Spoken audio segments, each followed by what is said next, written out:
Folks, this is the Jake Feinberg Show, and I'd like to welcome you to a special edition. I'm joined today by a virtuoso in guitar, a guy who by all accounts, where he goes, he plays the music of that town or of that city or of that culture.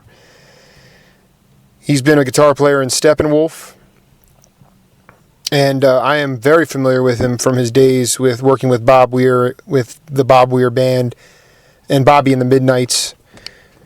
But he also worked with Leon Russell, and he's done a whole lot of tremendous stuff in his career, and that's the reason that I've decided to track him down and talk to him, because I've always enjoyed his stage presence, and while I've never met him, I know that he embodies all that is good in music, because music is love. Bobby Cochran, welcome to the Jake Feinberg Show. Thanks for having me. So talk a little bit about, if you would, growing up, and did you play lap guitar, or did you originally always just play the regular guitar? I started out on a 6-string acoustic. My dad had a Stella and a Regal. I was told the Stella was one that my uncle had played when he was first starting, but they were pretty rough guitars to learn on. They had real high actions, and it was rough, but I was dedicated. I started when I was 12 and a half. I was in the back of the car one night. We were at a drive-in show, and we were watching some Western movie, and the theme song had one of those things like, I don't remember the tune, but it was like a dun dun dun dun dun dun dun dun dun dun. Yeah. You know, I noticed it was the same notes as the guitar, and I kind of figured out what that little figure was on the guitar. I thought, I could do this. And my dad is the one that taught Eddie how to play, and I asked him either that night or the next night if he'd teach me how to play. So he started showing me all the basic chords, all the open string chords down at the first 3 frets of the guitar, and about 12 chords or so, and taught me songs like Greenback Dollars and Under the Double Eagle, and some folk songs and things like that, country songs, and I just kind of took it from there. He had a drinking problem, so he'd leave on these drinking binges, and I would keep playing my guitar. It went out of tune pretty quickly, and I realized that was the next thing I had to figure out from him when he came back, was how to tune the guitar, and it just kind of took off from there. So you chose your sessions with him wisely. I mean, he would really disappear for days at a time? Oh, yeah. He'd be gone for a week or two at a time a lot of times.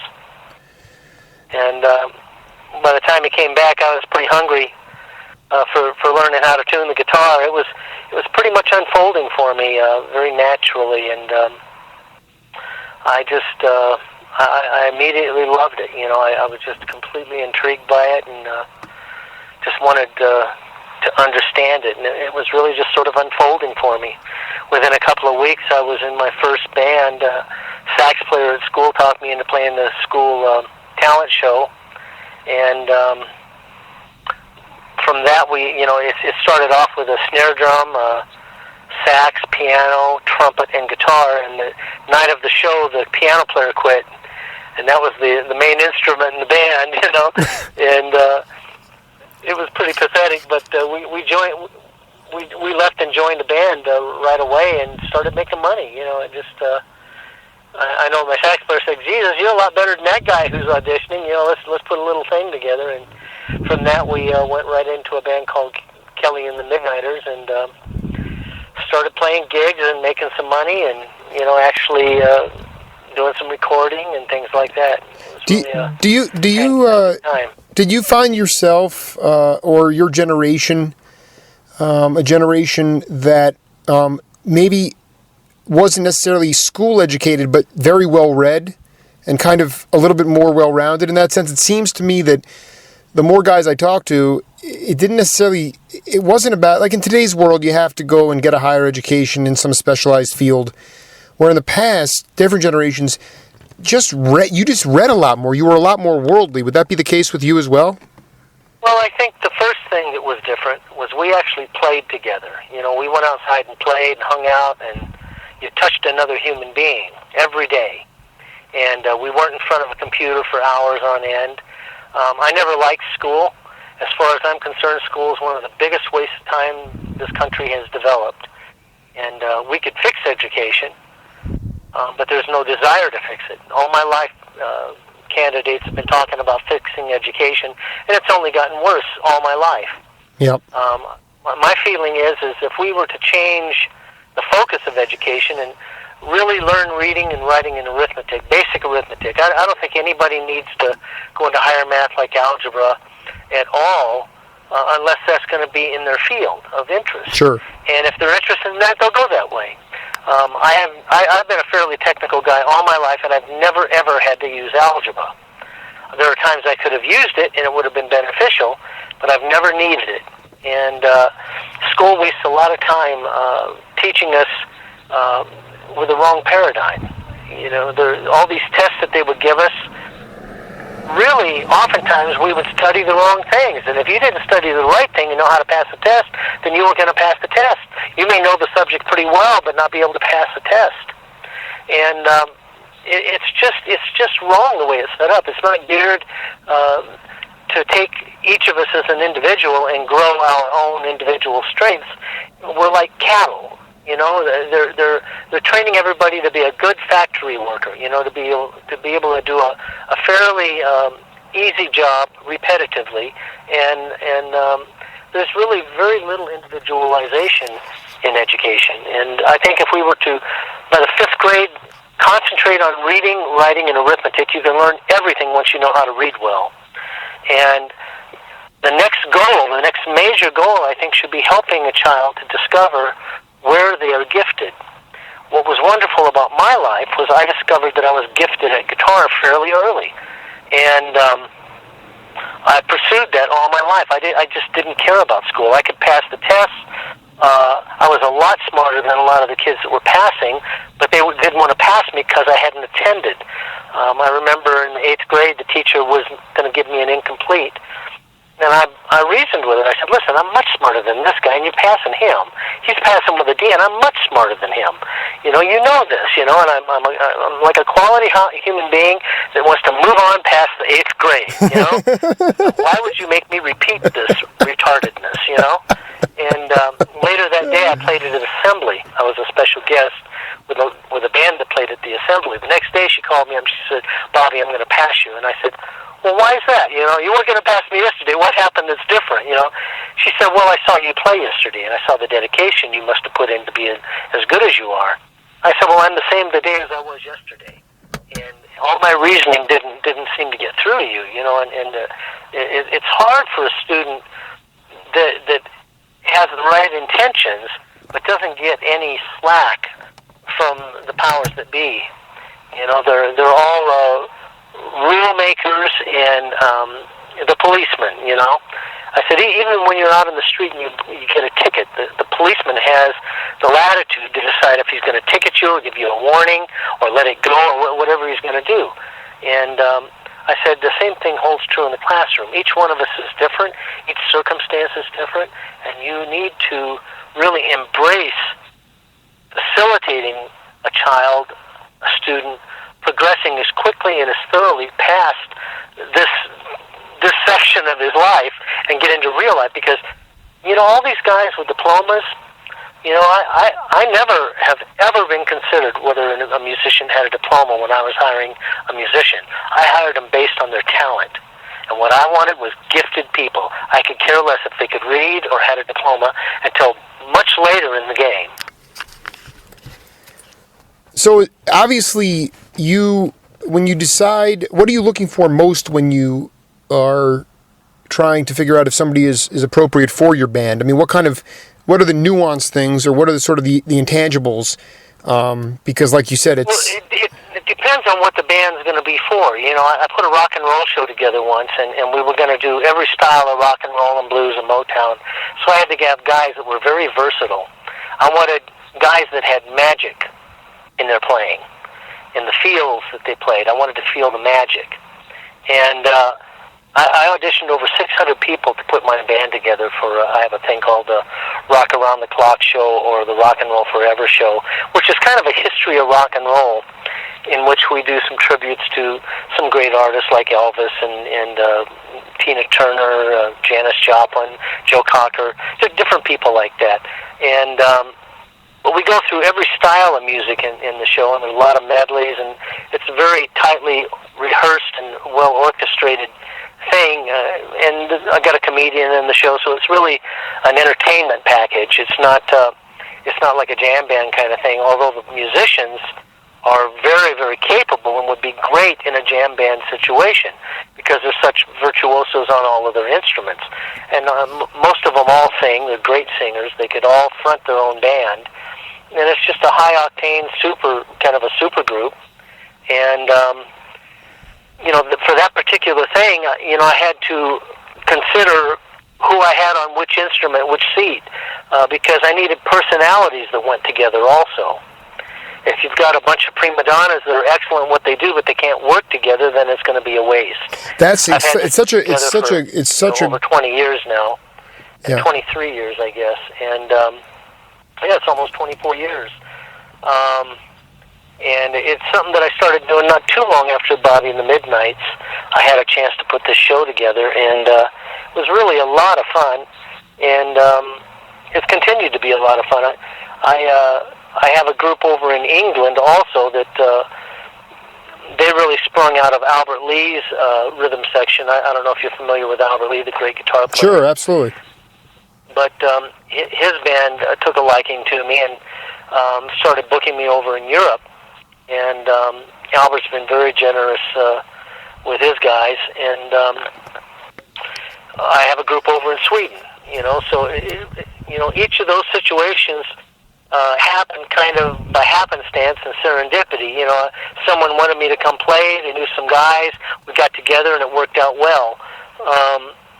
It's not quite like my band that I specifically chose each person for each seat in the band, specifically because of the talents that they personally had. And then I had as many as 3 shows up in one night, so I had to have 3 rhythm sections that knew the show.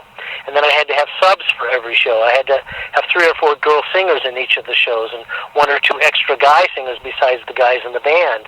I insisted that the bass player, keyboard player, and guitar player all be good singers, that even the drummer in some of the bands, because there's a lot of harmony that happens, and you got to have strong singers.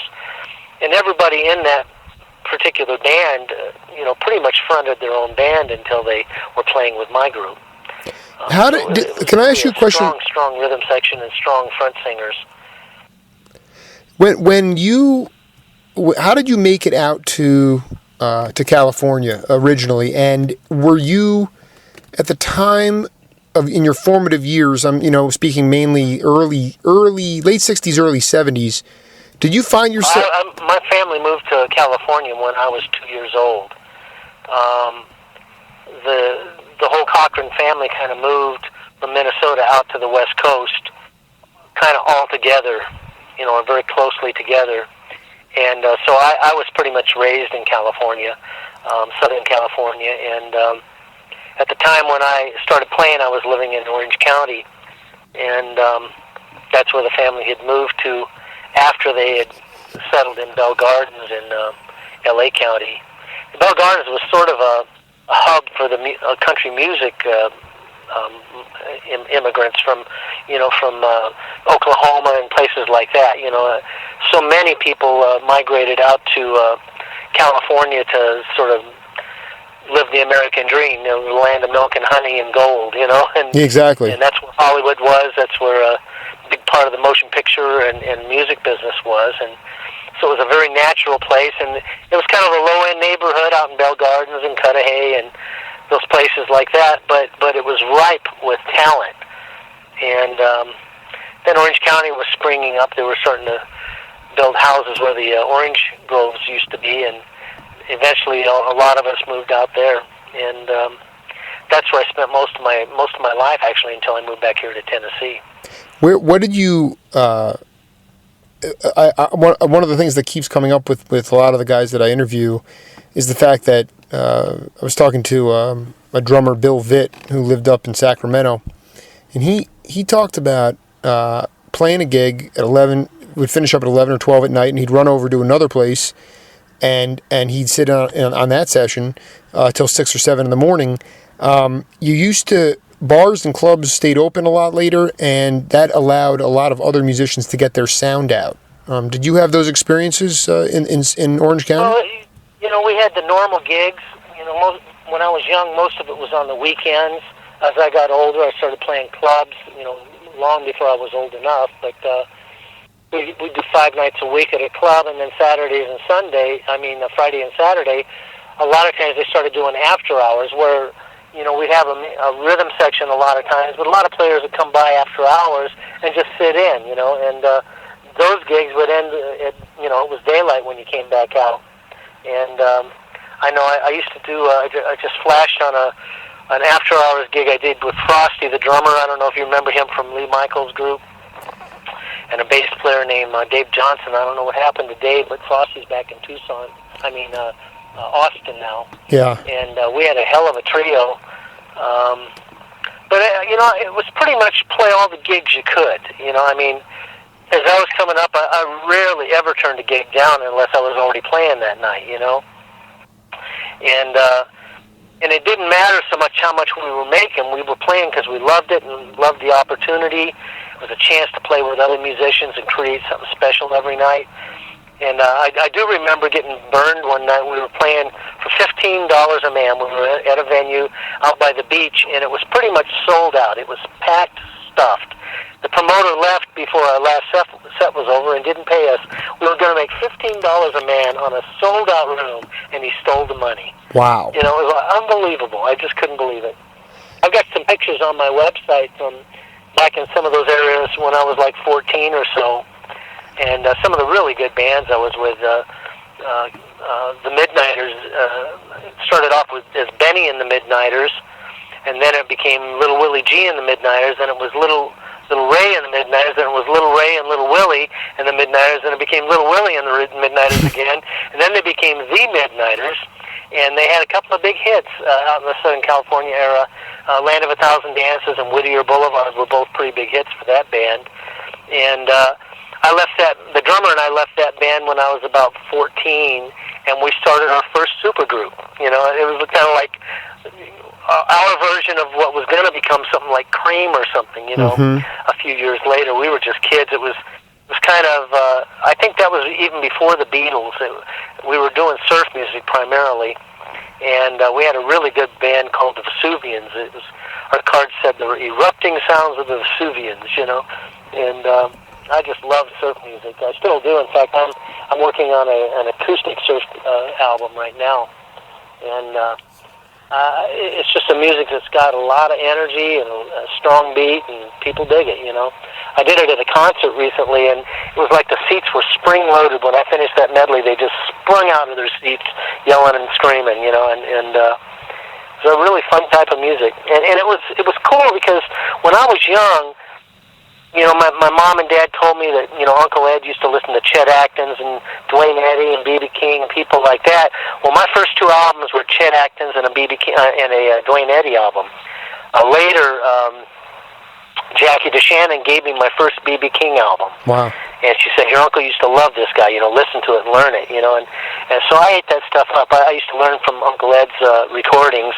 He had a lot of demos that I had access to, and so I learned a lot of my blues ideas from Eddie, and I learned a lot of my ideas in general from Eddie in the beginning. But my first albums, like I say, were Chet Atkins and Duane Eddy, and Chet Atkins was way over my head at the time, and I learned all of the Duane Eddy stuff because it was accessible.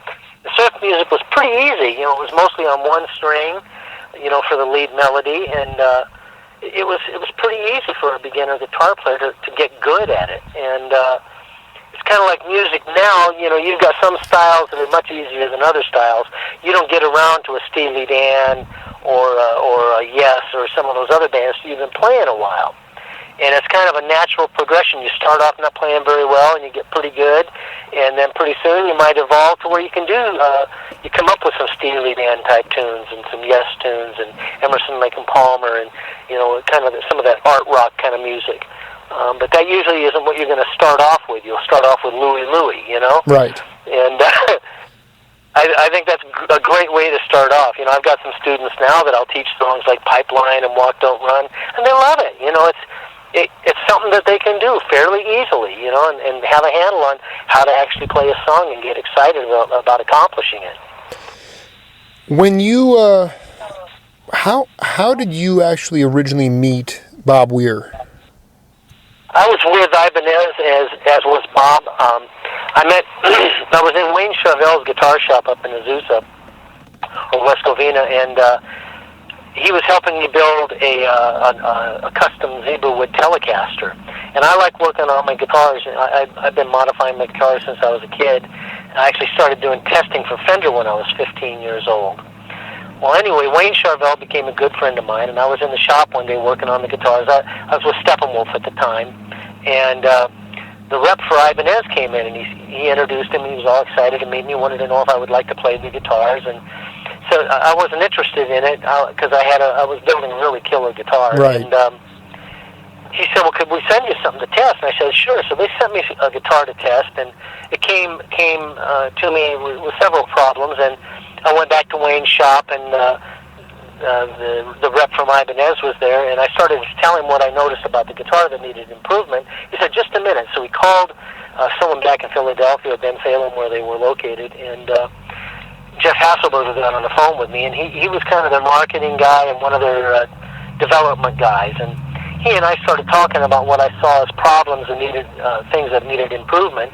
And he said, how the hell do you know this stuff? He says, I know you're right, but most musicians don't know this kind of stuff, And I said, well, it's because I've been modifying my guitars, most of my life, and I've been around some really hot guys, that knew what they were doing and taught me a lot, And so they started trying to bring me on board about the time I was back.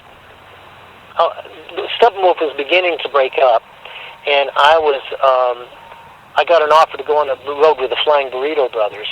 And at the time, I was more interested in doing a solo career thing, but as just a guitarist and singer, I said, I can do this 2-week tour for you, but I don't really have eyes to do more than that right now, So we went out on the road for a couple of weeks, and who was in the Burrito Brothers at that time?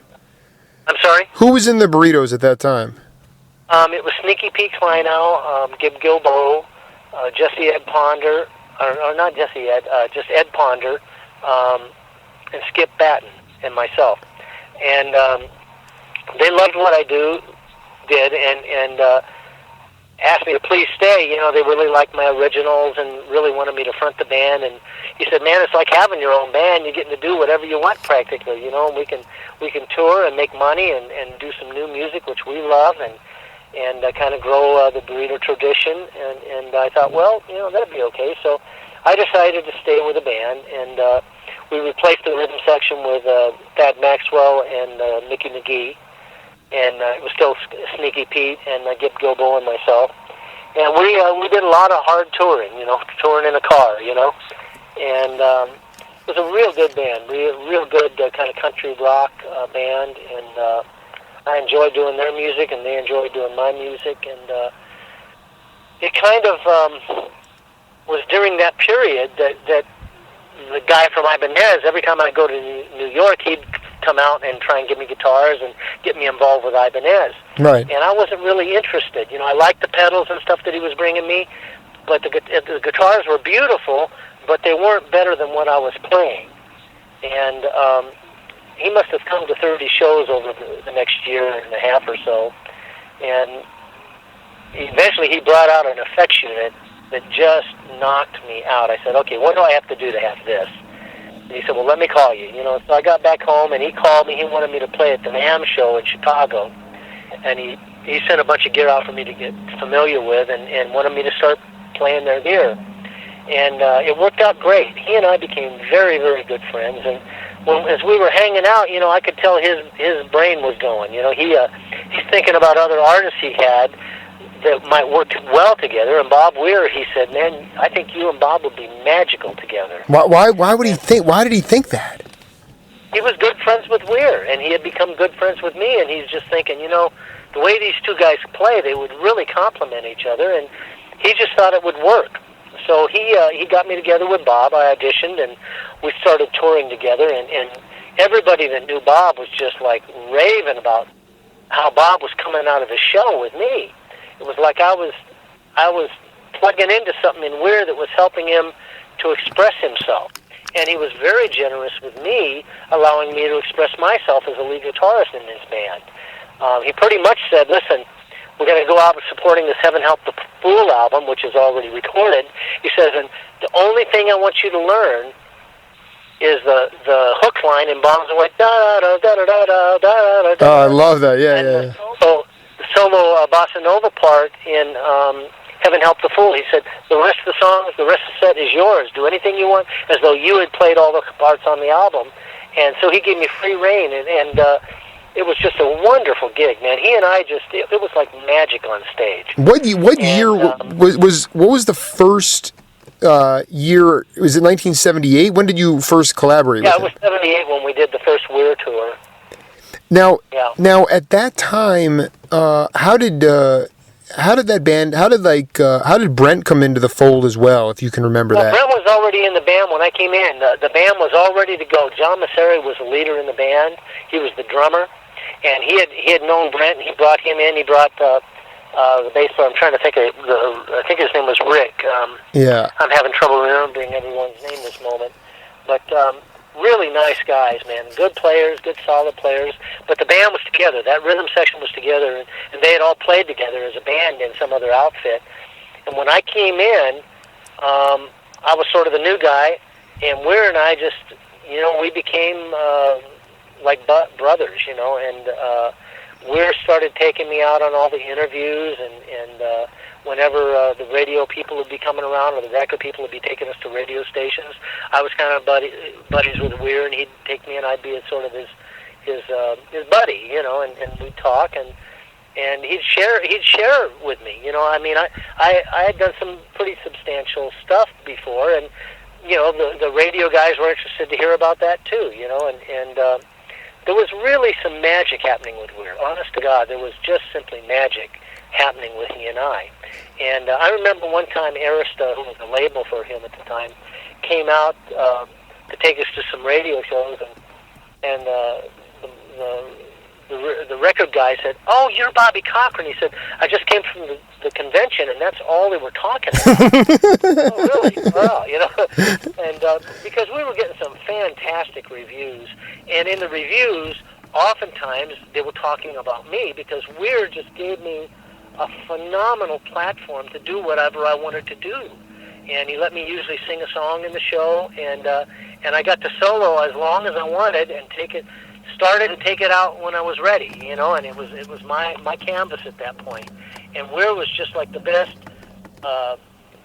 rhythm guitar section a guy could have, it was like having a horn section with you, and the band was just like white on rice, with following where I was going with a solo, and it was really kind of magical. And during that time, I know Clive Davis was taking a look at me as a solo artist, and so anyway, I still had management from the Burrito days. That manager wanted to handle me as a solo artist, and I was started doing the Weir gig, and so he was out shopping for a deal for me as a solo artist, and then as Bobby and I got more and more familiar and tight with one another, eventually Jeff Hasselberger got his thinking cap on still, and he decided that he was going to put together a superstar band I think it was for the 1979 NAMM show in January of 79.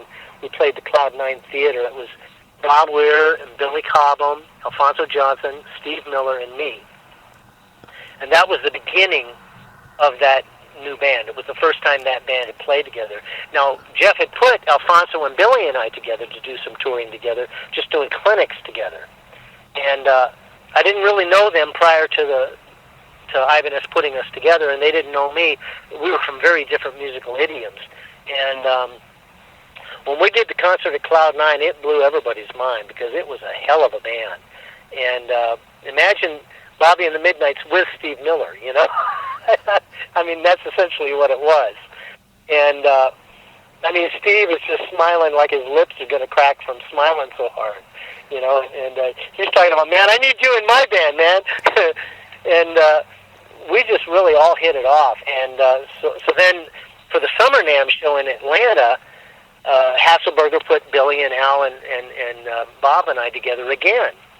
And during, after that concert, Bob was talking to me on the parking lot. He said, "Man, wouldn't it be a great idea to put a band together with Billy and Al as the rhythm section? Just put a whole new band together." I said, "Well, I'd love it." And I said, "I'm touring with these guys right now." I said, "I'll start working on it." And so I talked to Billy, and I said, "Listen, we need to do this thing with Bob. It's going to be magical." And I said, "And if you're interested, what we can do is we'll put a trio together. When Bob's busy with the Dead, we can have a trio together too, so we can keep working." And so at first it was going really well. Al was going to be the guy, but as Al was getting into the thing, he was kind of getting cold feet, and it was a little bit of a problem. There was a little bit of a rub there because the way Bobby was used to doing things with the Grateful Dead was a very different thing than the way most professional musicians did things. Most of us had an answering machine. We had a calendar book that we would write our appointments in, and we would keep our appointments. If you had a session at 10 o'clock and it went till 1 o'clock, you could schedule another session at 2 o'clock, Right. And that's the way it was, But with Bob, everything was much more organic and synergistic, kind of. And you couldn't count on from one moment to the next what was going to happen. And that made Alphonso crazy, because Alphonso was the kind of guy that made lists of his lists. And when you start messing up his lists, he would get upset because he was planning his life around what the list said. For some people that works. For Weir, that wasn't going to work. And for Al, that wasn't going to work to do it the way Weir wanted. It kind of made all of us nuts a little bit. But Al just decided he needed to take a powder and go do something else. And he went off, and I don't know what he did right away, but eventually he went with Santana. And I know he did a bunch of other stuff. What was it about? What was it about that people in the Dead or the Dead family would come up to you and say, "Boy, you really got Bobby out of his shell"? What did that mean? Well, I think that the way people saw it for Bob is when he started working with me, he just started really just expressing himself more. It was. They literally said it's like he came out of his shell and was becoming more of who he was. And I think I was facilitating that. We were writing songs together and hanging out a fair amount, and certainly on the road we were close. And I know that Bob has a dyslexia thing, and so even communication for Bob is not like it is for you and me. He's beautifully articulate once he's thought it out and kind of said it, but otherwise he might be sort of stammering and stuttering and sort of putting his thoughts together, and sometimes he'll just sort of run away and come back, It's like he's got to run and do something, but he's just gone all of a sudden, And sometimes I think that's sort of a way of leaving and preparing for whatever was going to happen or something. I wasn't sure about that. But there was clearly a tremendous camaraderie around Bob. All the people that were around him from the Dead loved him. And he's just this wonderful, warm soul. But I think that he was sort of overshadowed in the Dead, certainly by Jerry Garcia. And the guys were all older. Bob was the kid. And a lot of times I think they didn't take him serious. But I took Bob very serious. And, I used to try to help him articulate whatever it was. If there was a musical idea, I tried to help articulate it. I tried to facilitate making it mesh together with what we were doing. Or if there was a song to be written, here's an idea, and let's put this idea together. And we made some pretty cool stuff, and it was pretty painless because there was a real openness in Bob to have sort of a brother in arms, so to speak. Did you? Yeah, no. I was really actually wondering. Did you collaborate a lot with John Perry Barlow and Bob, or was it just mainly you and Bob? No, John Barlow and I did some writing together too. Can you talk about it? Was that for solo stuff, or was that for Bobby and the Midnights? Well, it was just it just kind of happened. John was coming around. We were doing a new album. I had written a song called "I Want to Live in America," And the demo to that song was what got us the deal, was what I was told. And it was going to be the single. And Bob and I were writing the lyrics, and I pretty much had the song mostly done, except I wanted help on the lyrics. And I had some basic ideas. I had the hook and things like that, but the lyrics weren't where I wanted them. So Bob actually brought two guys in. I can't think of the other guy's name right now. The actor friend. I can see his face. I can't think of his name. It'll come to right you, now. yeah. I can't think of his name. I think he did some co-writing on some of that album. But he brought Barlow and this guy in, and I was a little awkward about that. I don't like dividing my songs up between a lot of different people if they're not really essential in it. And I specifically wanted to write with Bob on it because I just felt this connection with Bob. But when Barlow came in, it was clear that I wanted Barlow to write with me on that. Bob kind of backed off a bit, and Barlow and I kind of finished that song lyrically. And I really liked some of the lines he came up with. All this hometown history is slipping away. He came up with "Shattered by a Miracle Age." I thought that was a great line. "Shattered by a miracle age." Yeah. I want to roar through the night on a fantasy flight as soon as I come of age. Thought that was a great line. When the dream ignites as a flame so bright, burning in a young man's heart. I thought that was a great line. Get your hands on the wheel of some Detroit steel and feel the music start. I'm telling you, I want to live in America. I thought, those were some great lines leading up to the hook. And it fit perfectly with what my vision of the song was. My vision of the song didn't quite happen when we recorded it because it had a lighter feel about it than I had wanted. But that's just the way it went. When you record, it happens the way it happens, and sometimes it gets kept. Absolutely. I would have gone back in and cut it another time or two and just tried a little bit different approach on the feel. But I was going to ask you, going back a little bit to the when you were in that band with Al Johnson and Billy Cobham. You played in some really interesting venues. I mean, there were some ice palaces, and people have seen you guys in movie theaters and. Yeah, we did some stuff at the Fox Theater in Atlanta, I think it was, and I mean some beautiful venues. I remember one place was going to be torn down to put a parking lot in, and they wound up saving it eventually. And we played some wonderful venues. It was we were just popular enough that we could fill these medium-sized venues. And how I was going to say, was it a jazz crowd, like kind of a jazz fusion crowd, plus the Grateful Dead scene? It was quite a mixture. There were a lot of Deadheads out there. Sure. But Billy and Al certainly brought in a lot of sort of jazz and fusion guys, and Weir's main core audience is an audience that loves blues and rock and country and bluegrass, and they like everything. That's right. As long as the band's feeling it, I think Weir's audience loves it. And that was the main criteria. I remember Tiny Dancer used to be at so many gigs out there dancing in front of the speakers and stuff, and there was just there was a healthy element from the Dead crowd, but also there was an element about Bobby and the Midnights that wasn't like the Dead, in that we were very coherent in the way we did our music. There wasn't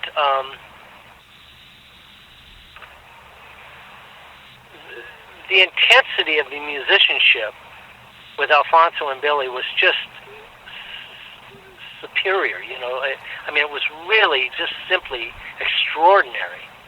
And Dave Garland and I had been playing. Dave was my keyboard player for quite a while, and when I brought him in the band, there was an instant mix. There was already an instant mix with Weir and I. There was an instant mix with Billy and Alphonso and I, and there was an instant mix with Dave Garland and I. And when we brought Dave in, it was like he was instantly part of the family. And musically, I mean, there was just a camaraderie that was pretty much instant. I know Ibanez sent me and Alphonso to the Frankfurt trade show in Germany, and they asked us to do 12 40-minute shows. And we had never played together, really. We didn't have any music. Just throw you out there. You know, we walked on stage, put our instruments on, and one of us would start something. And then everyone would just pile on, and we'd do that for 40 minutes. And then we did it 12 times. And I had a guy a couple of years ago stop me at the NAMM show and said, "Are you Bobby Cochran?" I said, "Yeah." And he says, "Man, your music, man, I saw you guys back at the Frankfurt Messe back in 81 or whenever it was." And he said, "That's the best music I've ever heard in my life." You know, it was just three guys stepping on stage, just making up some music and being in a zone for 40 minutes. And it was magical. And the Midnights had that kind of chemistry where there was just extraordinary musicianship capable at any moment, but a willingness and a freedom with their palette and to just kind of go anywhere that it took them. You know, it wasn't like the band was limited by chops, you know. No, and the other thing is that you know, from that video that I saw from Sweden, I believe, it's just I feel like Bobby almost put himself into some sort of like zone, because when I'm watching him singing, you know, one of these really intense tunes, he's spitting and his eyes are just totally focused on something. He's not even. Oh yeah, he was intense. You know, Weir really was becoming a front man when we had Bobby and the Midnights.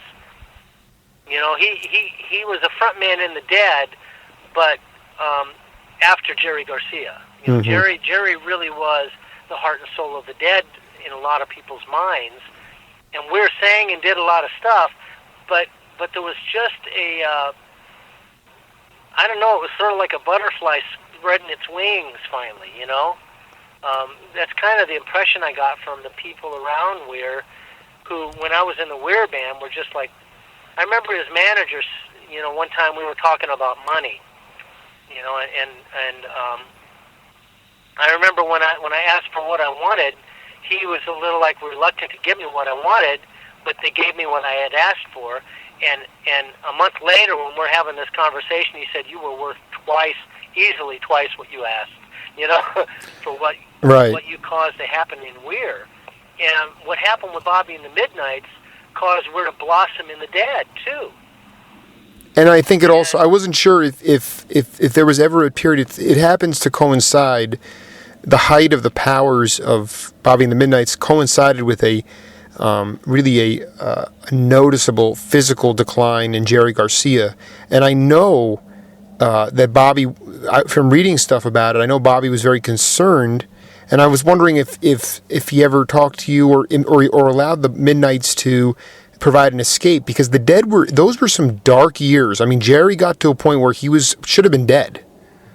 Well, I remember Weir specifically feeling, and people around the band saying that having Weir doing the Bobby and the Midnights thing caused the Grateful Dead to step it up a notch or two in their organization.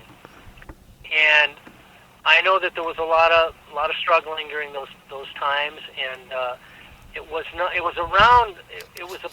a byproduct of those times that the Dead finally had their big hit, you know, the Touch of Grey, Right. it was. Right. It was a byproduct of that energy working on both bands, you know, and we were doing some co-bill stuff with Jerry and Bob, and it was pretty magical times in a lot of ways. You know, we really,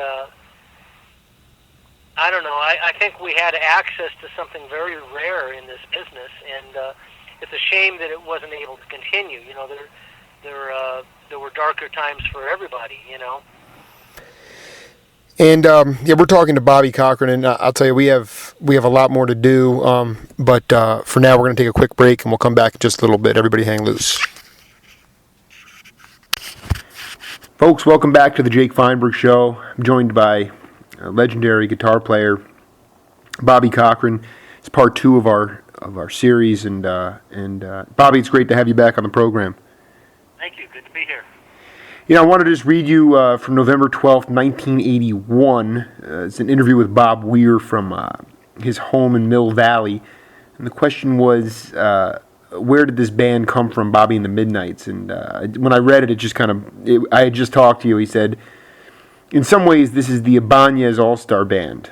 About 3 years ago, Jeff Hasselberger, who was at the time marketing director for Elger Corporation in Philadelphia, and with whom I've been designing guitars, got us together at a NAM, the National Association of Music Merchants.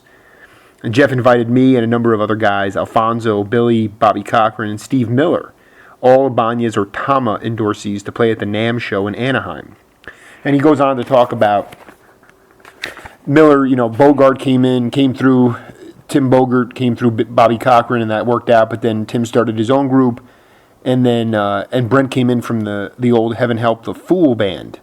But it developed pretty organically, did it? It really did. Oh, yeah.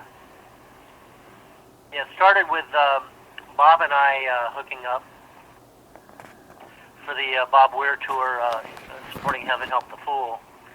And then Jeff's the one who put Bobby and I together, Jeff Hasselberger from Ibanez. And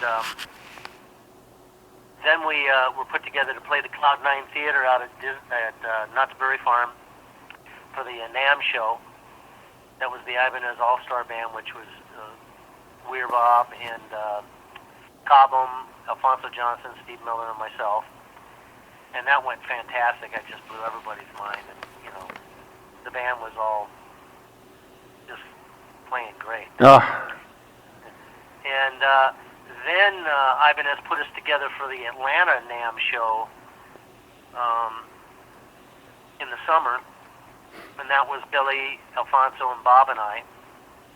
And in the parking lot after that show, Bob said, man, it sure would be nice to put a band together with them as the rhythm section. And at that point, I was doing a fair amount of clinics and stuff with Ibanez, with Billy and Alphonso, and they were sending us kind of all over the world and promoting their products, and getting to have a great time playing with Alphonso and Billy. And I just started working on them, sort of talking up the idea of working with Bob and me, and they eventually got warm to the idea, and pretty soon we had a band. And of course, Brent Midland came from the Bob Weir Band from the Heaven Help the Fool days. I'm not familiar with the Heaven Help the Fool band. Were you in that band as well? Yeah. But that was band, yeah. When the Heaven Help the Fool album came out, he put that band together to go out and tour and support it. Yeah, so that was the Bob Weir Band. I mean, because I know that was the late 70s configuration. I want to tell you, I went back and listened to a 1978 show from New York City, and you were saying in our previous interview how tight that rhythm section was because they had worked together, and I couldn't agree with you more. It was in the pocket stuff. It was a great band. Really, really nice guys. John Masseri was the drummer, and what a great guy. Great bunch of guys. Rick the bass player, and Brent. It was a really solid band. All great players and great guys. How great was it actually that in either band, the fact that there were these, the ability for a lot of guys to be singing simultaneously? What I noticed about it is the choral arrangements that you guys worked on, whether it's Bombs Away or Poison Ivy. You guys are all singing together, and that must have been a trip too. Well, I've done that in every band I've ever been in, pretty much. I've always been a lead singer, and so harmonies are, a piece of cake. And every band I've been in, had at least 3 or 4 part harmony. So that was real natural. And of course, Brent was a great singer. I can't remember who the other singer was in that band. Probably Masseri, the drummer. And of course, once Dave Garland came on board, he was my keyboard player and sax player in my band. I had him singing backgrounds in my band, and he's a great background singer. And of course, Brent Midland was a great lead singer, so harmonies for he and I were just a piece of cake. Talk about how you and Brent kind of got locked in simultaneously. I mean, was it a matter of like just sitting down in the studio and and you would work through a song maybe once or twice and you'd have it, or what? Was it that the chemistry was there automatically? Well, with the Weir Band, I came into the band after the band was already formed, and I just stepped in and just grabbed a part, and we just, there wasn't a whole lot of rehearsal. Weir said, listen, I need you to learn these two parts, which was the hook line in Bombs Away and the bossa nova part in Heaven Help the Fool. And he says, the rest of the show is yours. Yeah. Play it as if you had played the album, and so I just did what I would have done, and that was a great freedom for me to be able to just be myself, and not have to emulate someone else. And Weir was fantastic about that. He just gave me great latitude to do whatever my heart desired in that respect. It was take a solo, and when you're done, give us a heads up, and we'll bring it into the next section, So it was about as good as it could be, and the chemistry with Weir and I was just superb. Weir, I think, from everybody that I know that talked about it, just said Weir just was popping out of his shell, man, and there was just a magic between us, and a lot of grinning on stage, Well, first of all, it shows through on any of the DVD. There's that one DVD where you guys are just having a blast, and But I wanted to read you this line from the interview as well. The question to Bobby is, talk to me about the creative reasons for Bobby and the Midnights. The financial reasons are good, but not inspiring. He said, a steady diet of anything can get dull, and the Grateful Dead, as dynamic as we can be from time to time, is still the good old Grateful Dead. We all know each other real well. They know how to shore up my weaknesses and play up my strengths. If I go and play with a completely new group of musicians, I have to deal with all those weaknesses and strengths again in a new light, and I have to work on my weaknesses, and I discover new strengths and fortes of mine. I get to develop more. Besides, it's different. It's a holiday, a hobby. That goes directly to your point of him just, it seemed like a gorilla jumped off his back, and he was jumping around. Oh, he was coming alive. I know his manager, when we were negotiating the money, his manager was trying to look out for Bob's well-being. And after the first tour, he said, man, you were worth twice what we were paying. Wow. And,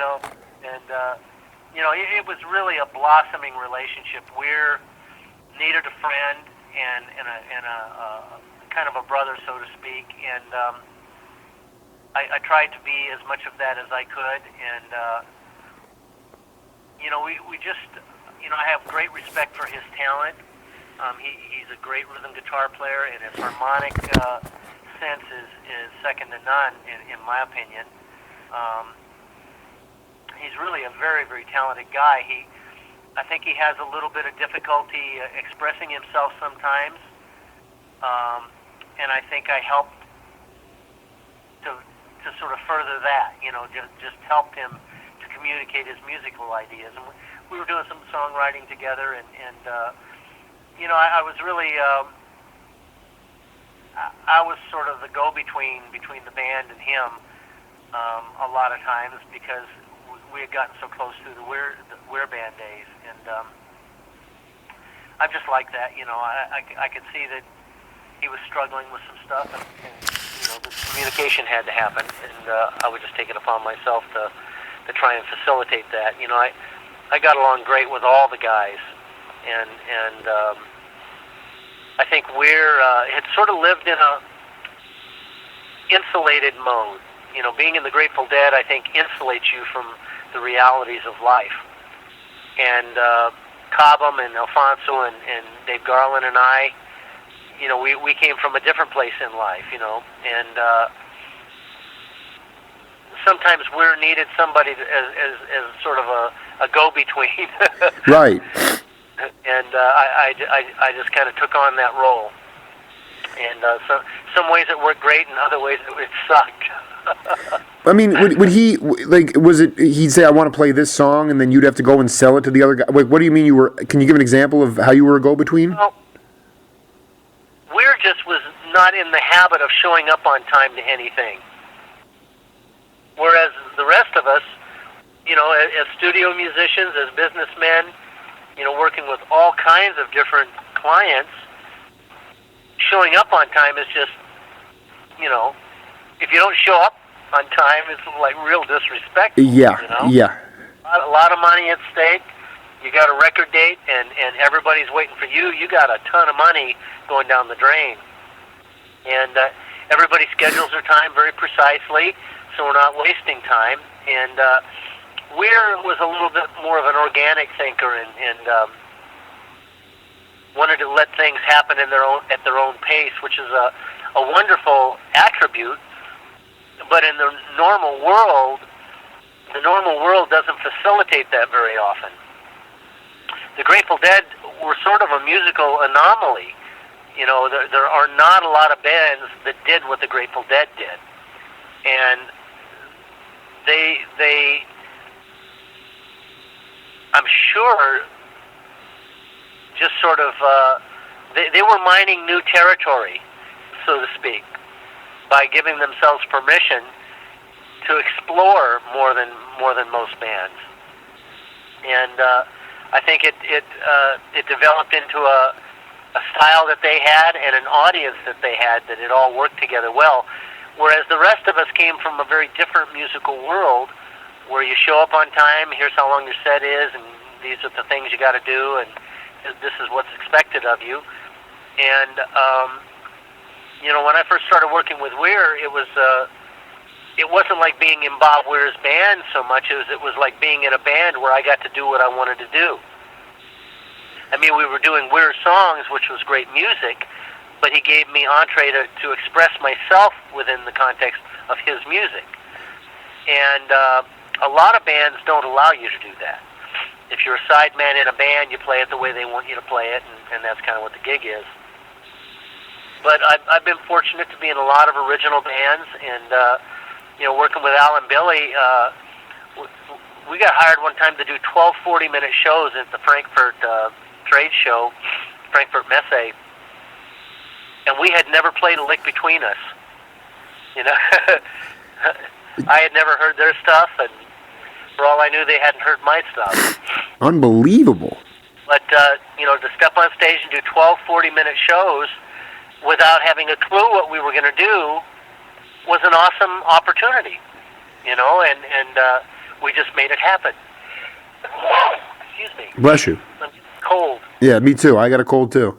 Hey, listen, Bobby. I wanted to get to this. This is what people want to hear. They want to hear the music, and every morning, just about, I take my daughter down to school, and we crank this song so hard. And you guys are flying high. Let's take a listen to it, and we'll come back and talk about it, okay?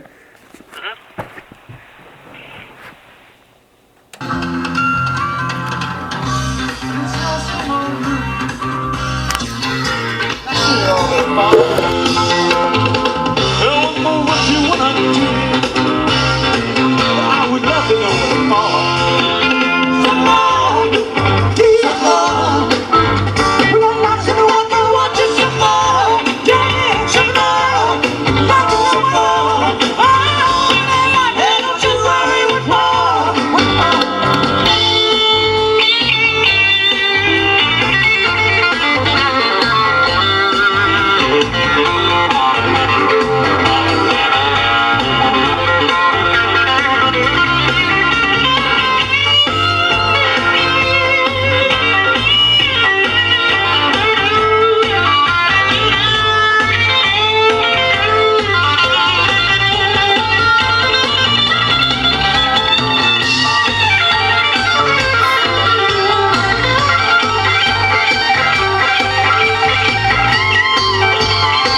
Hey, Bobby. Yeah. All right, we're back. I mean that just to this day. I mean that show was from a tour that I don't know who put it together, but it was well devised. It was a Jerry Garcia Band tour with Bobby and the Midnights from the summer tour of '82, and you guys went to you started off at this place called Music Mountain in New York, upstate New York, and that was with Bobby and the Midnights then. that was with the Midnights, exactly. And Okay. My buddy was at the show, and he said that there was this ball of this black rainstorm coming. Jerry finished his last note. Boom, he leaves the stage. You guys flip flopped. You know, one night he would open and you would close, and then you would open and he would close. You guys came on to do the second set. And just a monsoon ensued, and you guys took full advantage. You were having a ball. I'm going to play you a track in a little bit of just you guys having a good time and talking and laughing. But I mean, talk a little bit about. I mean, I know that was the signature song of the Midnights, but just your playing. I wanted to play that because I love the way you were playing off of. You heard Garland's solo is just so bouncy and beautiful, and then you came in. Just take it away. Tell me about it.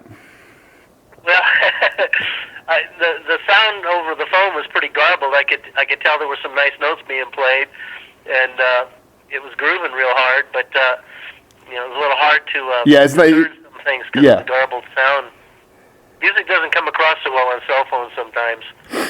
It's not so bad for speech, but I'd love for you to send me a copy of that stuff so I can hear it. Oh, I absolutely will. I know some of the board tapes we used to do. Howard used to give me the board tapes every night, and it was just amazing how good some of the stuff sounded. And we used to leave the stage a lot of times. Billy and Al and I, just our jaws hurting from laughing so much. Why were you laughing? After Alphonso left and Kenny Gradney came on board. Yeah. But we had some great times together. Just really some really good times. A lot of camaraderie and a lot of fun playing, man. So you were laughing because it was just that much fun. I mean, it was just you guys were that happy. I mean, it's so beautiful. Yeah, music is a wonderful thing. When you're playing it with people you like, and it goes places you don't expect, or they go with you, and everybody's just sort of in tune on the same wavelength. It's an awesome experience. It's hard not to smile when you're in that groove, What was the in your mind with the either Bob Weir Band or the Midnights? What was the funkiest venue that stands out in your mind that you can remember playing at? Because I mean, you go on the taper sites and you can look and see you guys played at all these kind of back road bars, and I know somebody once said they saw you at a movie theater. Maybe what stands out in your memory? Oh, well, we played some beautiful movie theaters. The Fox Theater in Atlanta or St. Louis, wherever it was. Man, what a beautiful theater that was. We played a lot of theaters, played a lot of hockey rinks, and just a lot of variety gigs. I don't remember any that stuck out as being a funky place necessarily. Some of the Keystones were a little raggedy, but yeah. But we played a lot of nice venues. To be honest, we played mostly nice venues. I remember we were playing, I think it was the Park in Chicago, and I used to walk out on the tables, have the audience kind of hold the table so it didn't fall down on me, but I get out there, and sometimes Word get out there with me, and, moving drinks around as we're trying to make a path, going out there and playing on tables, Oh, these are the great stories, Bobby. You guys are hams, too. You're all hams, Oh, Weir and I used to have a blast, man. Weir was really, I didn't see him much, I didn't see him at all. I'd never seen the Dead prior to working with Bob, but I just saw this amazing look on people's faces that had been working with him all of his life practically, and just always telling me how he's like blossomed and blossoming and still coming out of his shell, like a butterfly coming out of the cocoon. And I think Bob has a tremendous talent, and I loved working with him. I think everybody, we had our frustrating moments, and those don't stand out as much for me now as they probably did when they were frustrating. But I think that what we brought to the table was pretty damn awesome. I don't know of any bands that had the kind of horsepower musically that the Bobby and the Midnights band had. What a band, It was really amazing. I mean, you listen to the way Cobham just holds it down. Alphonso's just rumbling underneath, and you're just peeling off these licks. Even like the undulating sort of guitar licks that you play underneath Bobby's. I mean, guys were in such lockstep that he would sing he would go off on someone with a ha, or he would do one of those sort of vocal incantations, and you'd be playing like riffing underneath it, just right in the pocket. It was very tight, very tight, and it was the same way with the Bob Weir Band incarnation from the late '70s, but it was a little bit more smoother and cool. This was a much more, and I just think it has a lot to do with the Cobham Alphonso Johnson sort of fusion influence, that jazz fusion. It was very hard sound. It was beautiful. It was great. Well, we had such a variety of songs and feels and genres that we played. You would seldom go out and hear a band do the variety of material that we did, and that was part of what was so cool about it too. You couldn't say, well, they play that style, right? You got blues bands, you got rock bands, you got reggae bands, you got jazz bands, you got fusion bands. We did just all kinds of stuff, from Big Iron to Things in Seven. or like Youngblood was like, I need to know your name, baby. I need to know. Youngblood is not a band a lot of cool bands would play, but it's a cool song, And to hear Cobham say, "You better leave my daughter alone," it's awesome. It was. Oh, yeah, it was cool, man. And Billy would have a great time doing that. He could never do songs like that in a lot of the bands he played in. It's not cool to do some kinds of songs, But shit, when we did it, it was awesome, And that's a song I'd had in my repertoire a lot throughout my life. And it's funny, we talked earlier about band names, and it's so hard to come up with band names, but the first band I was ever in was Kelly and the Midnighters. The next band I was in was called Benny and the Midnighters. And that band changed its name to Little Willie and the Midnighters. And then it changed its name to Little Ray and the Midnighters. And then it was Little Willie and Little Ray and the Midnighters. And then it became The Midnighters. Unbelievable. And then all of a sudden I'm playing with Bobby and the Midnights. It's like I got a midnight thread coming throughout my life, Well, I think this is what Bobby said in that interview. He goes, in the Midnights, I get to be a little more like the boss, though the Midnights are a fairly democratic organization as well. Comparatively, I get like 2 votes. And if there's something I want to do with the Grateful Dead and I get a good solid go fuck yourself, then I'll go and do it with Bobby and the Midnights. I mean... No, that's something that I saw for Bob. He really had an opportunity to do whatever he wanted to do in the Midnights. Sometimes we'd have a problem because what he wanted to do was for it to just be organic and to have something come about. And a lot of times we only had 10 days to put a show together. It's like we don't have time to allow something to ferment and turn into something. Right, right. I came with 18 demoed songs, and Al came with 3 hits, and Weir came with two sets of chord changes. Let's write something, which I love that idea, and I love that openness and all of that. But we needed to schedule it a little differently. You needed a couple months, not like 18 days. Oh yeah. I could have gone up and hung out with Weir for a month and put some tunes together. And then we would have been ready for when rehearsals happened. But it's not appropriate for four of the guys come prepared with all the stuff ready to go, and Weir would show up with a couple of ideas ready to interact. And that's a beautiful thing, except that we only had a limited amount of time to interact in rehearsal and put a show together. And then once you're on stage on tour, you're not necessarily taking that opportunity to completely write songs. Absolutely. It's the wrong forum to do that in.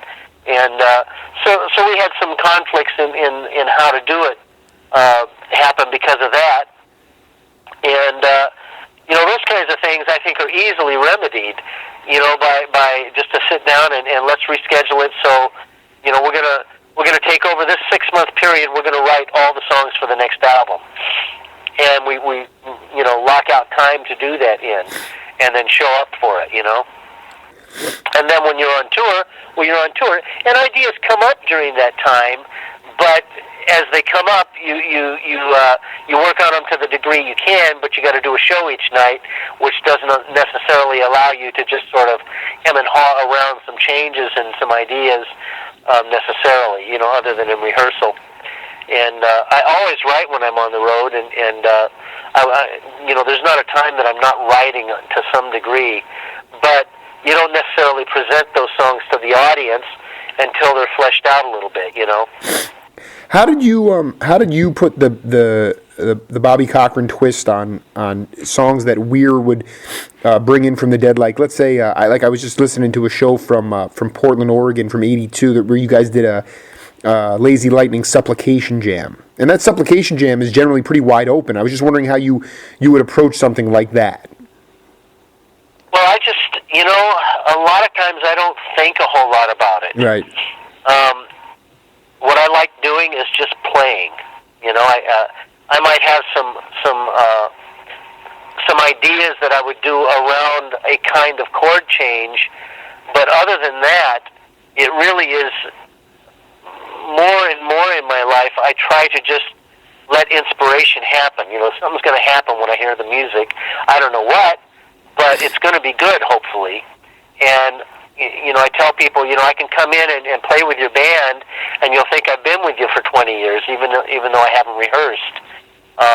As long as the music's just not going haywire and where you can't anticipate where it's going.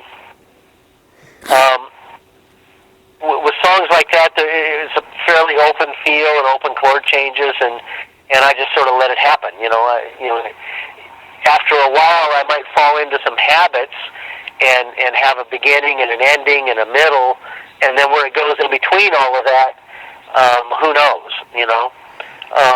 But I like playing in that very open kind of format where I get to sort of explore some ideas that aren't necessarily pre-planned. Were you able to, especially once you guys really got rolling a little bit, you and Cobham and Alphonso, that you had already developed a great relationship and musical relationship, but then by 82 or 83, when the Bobby and the Midnights went out, either on a European tour or across the country, did you wind up with other on bills with jazz cats, guys that Billy and Alphonso knew, like, or was it just was it set to like a rock bill or just your own stuff? It was all kinds of different things. I like the Dixie Dregs, so I pushed to get them on some bills with us. Right. I knew they could use the work, and I knew it would be fun having them on the bill. I thought the audience would dig what they do, and I knew I was going to dig what they did. Whenever there's a band that you like, you put it in the manager's ear, the agent's ear, and see if you can make that happen. But other than that, I don't really specifically remember a lot of people that opened for us. I remember some of the guys from Hot Tuna, a few times, and of course with all the gigs we did with Jerry, that was always cool. Yeah. I really don't remember a lot of the acts other than that. I'd have to have my memory sparked. No, I wanted to ask you, considering when you go on those tours with the Garcia Band, and you spent a lot of time together, would you and Jerry talk about technique and philosophy? I mean, what was your relationship like? Not too much. Jerry was kind of a smiling kind of Right. I remember one night I went up to he and I were singing on the same mic. Right. And that's just where we stood on stage, and I came up after their sound check, and I'm testing my mic, and the whole front of my face went numb. Why? He had something in his beard. It was all over the mic. Oh my gosh. You know, I don't do drugs or don't drink, don't smoke, never have. Right. And That's I great. walked up and test 1, 2, 3. You know, Right. and it's like the whole front of my face went numb, man. It was like I couldn't feel my lips. Yeah, so you guys were going to the beat of a different drummer, but I just would think that, like, you know, in passing, like, you might say, hey, that was a great, you you talk about Well, philosophy. he was just always really nice, you know, as I remember Garcia, just always sort of very cheerful and sweet human being, you know. He had a persona about him, even though he had a, you know, pretty serious drug problem. Yeah. You know, he had a persona about him that was just very deep and wide, and it was a very pleasant, sweet kind of feeling around him, I thought, you know. Bobby, Very easy guy to like. in our remaining moments, I wanted to ask you. You talk about the venues, the hockey rinks, and the barns, and the movie and the beautiful theaters, and you get in your manager's ear and you say, I think the Dixie Dregs would be a good fit, and it just. Correct me if I'm wrong, but and again, I mean, I have not been around long enough to observe the history of live rock and roll bands through the years, but. How do you think the music, in some ways, live music, especially, why has it gotten restricted? In my mind, things have really gotten siphoned off to the point where I don't know. Like, if I was to get ginned up and try to get a Bobby and the Midnights tour again, I'm not sure. Like, it would be a dollar thing. It would be a money thing, and I feel like in some ways it's corrupted the industry. And I wasn't sure if you had any thoughts on that. Well, I don't know that that's true. You know, I'm sure we could make money doing it, but from my viewpoint, the music that would be made, that band had just immense potential. Yes. And, we could certainly easily go back and recreate what we had created then, just as a starting point. But I'm sure where we are now in our lives, it would be very easy for us to create a new zone musically. And some of the same songs would be fantastic to do. Easy to Slip, is still an all-time great. Supplication, Lazy Lightning, Salt Lake City. Salt Lake City would be amazing. Those songs stand the test of time. Oh, yeah. I still do I Found Love. I do some other songs now that I didn't do then that would be nice to do. Me Without You? Oh, there were just all kinds of songs, man. This Time Forever. There's so much beautiful. And different songs during different eras of the band.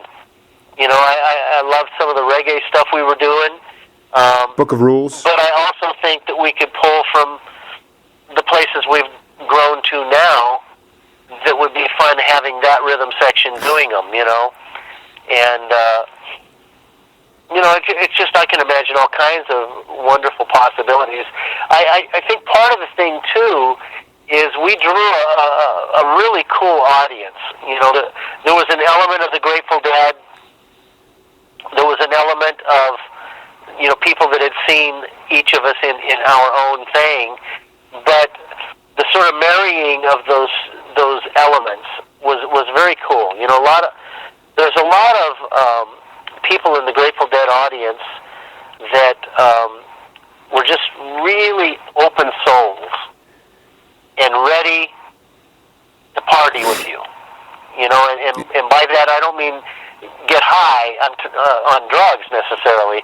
I mean that might have been happening too, certainly, but I'm talking about getting high on the music together. Absolutely. Because when we were out there doing music, we did what we do, but we also opened ourselves to what the audience was doing with us.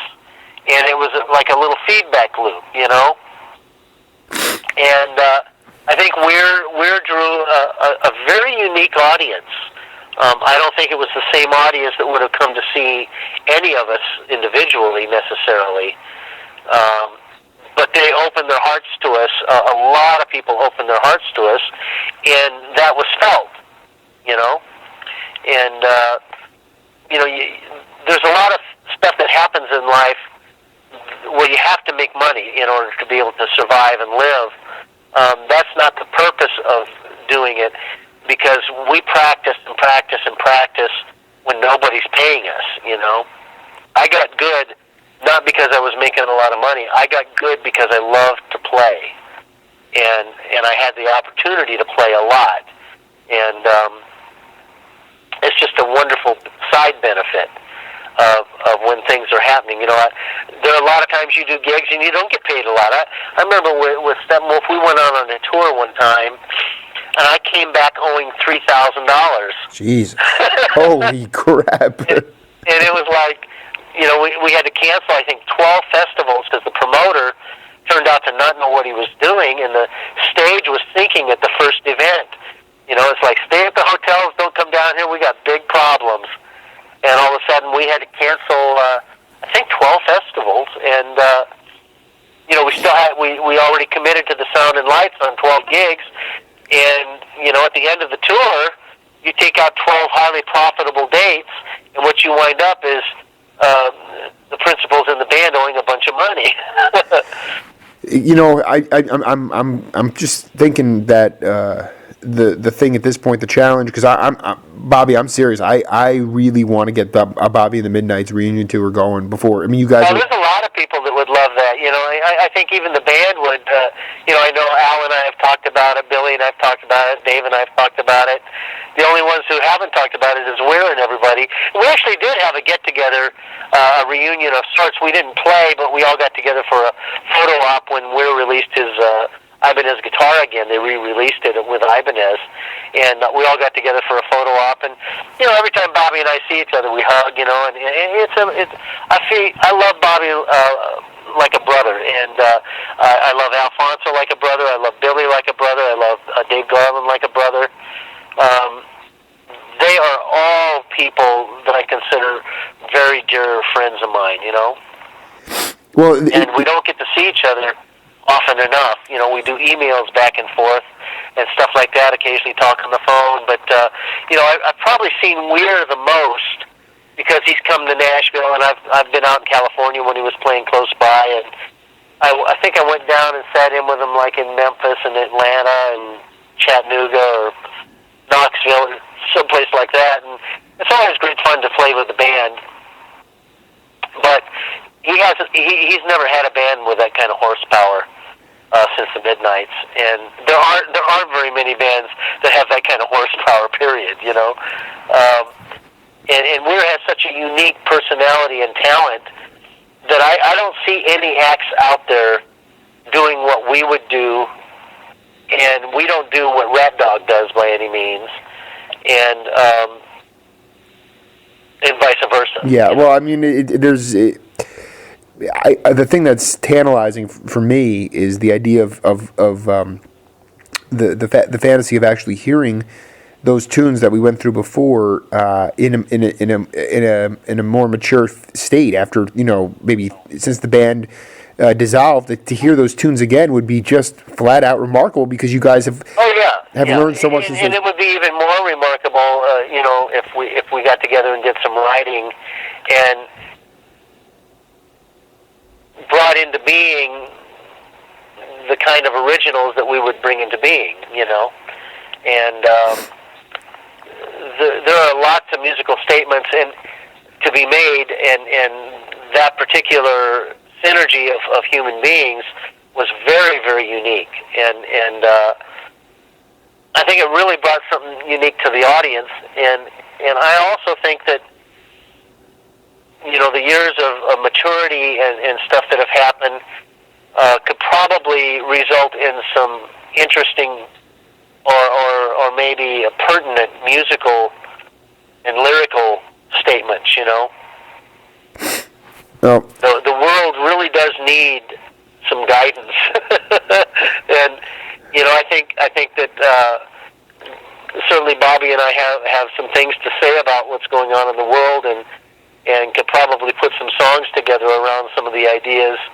And I spent a lot of time in life talking with people about how to make things better, and I don't know anybody who wouldn't enjoy being a part of that.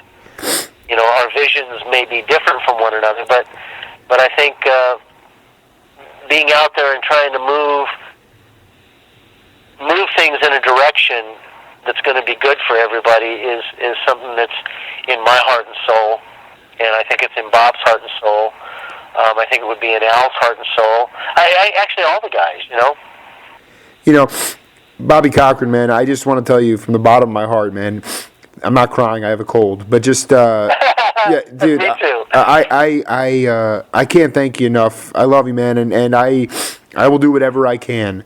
And if you can give me some pointers along the way, I mean, it's really imperative. I want to speak to Alphonso, and we've been in touch just to do an interview. But I know Billy's over in Switzerland, but I just the amount of love. I think that was the point. Is that as frenetic as classic as it was, the one word that I would describe Bobby and the Midnights was love. It was love. Oh man. I really do love all the guys in the band, we've all gone through some life crises since then. Yeah. That I think it couldn't help but to bring us closer to our sense of humanity and disconnect us from our ego and get us closer to our souls. I think everybody in the band has gone through something to do with that, including Bobby, Well, Bobby Cochran, I'll let you get back to writing or relaxing on a beautiful evening. I'm going to go to bed. Yeah, I think I'm gonna go. I got a cold too, but we'll be in touch, my friend. And this was an honor. I can't thank you enough for taking the time to. I enjoyed it too. I'm getting to talk about one of the favorite things I did in my career. One of the things I'm most proud of, and I love the thought of where it could go if we were to get back together again for some period of time, whatever that may be. Well, while you guys are still, what I'm saying is this, is that while you guys are still healthy and active, and you're not, and you're still playing, I mean, there's just no reason not to get it done. So well, there's just a whole world of things that we could do. There's the whole world of acoustic, which I've gotten into over the last little over a decade. Is another whole side of things, like the unplugged vibe. Oh, absolutely. If we were to do that, and that would be an awesome element that we didn't explore at all.